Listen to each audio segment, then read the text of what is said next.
Magandang hapon, ngayon po ay araw ng Huwebes, September 28, 2023. Update po muli sa lagay ng panahon.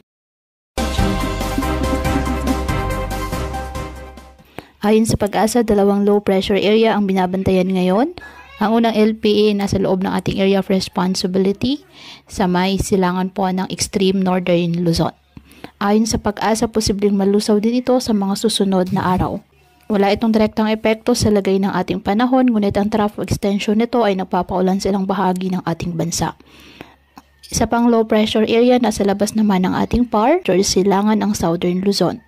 May posibilidad na lumakas ito at maging isang bagyo ayon sa Pag-asa.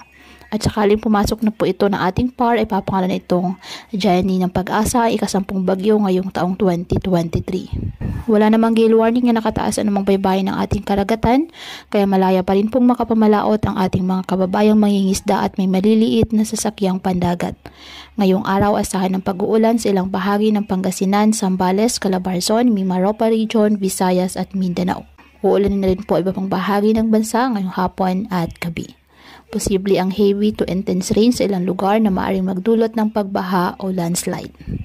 Kaya pinapayuhan ng ating mga kababayan na maging maingat po sa mga posibilidad ng pagbaha at pagguho ng lupa, lalo na po kapag may malalakas na ulan, at ugaliin na magdala palagi ng payong o kahit anong panangga sa ulan o kahit naman sa init ng araw kapag lalabas po ng ating mga tahanan.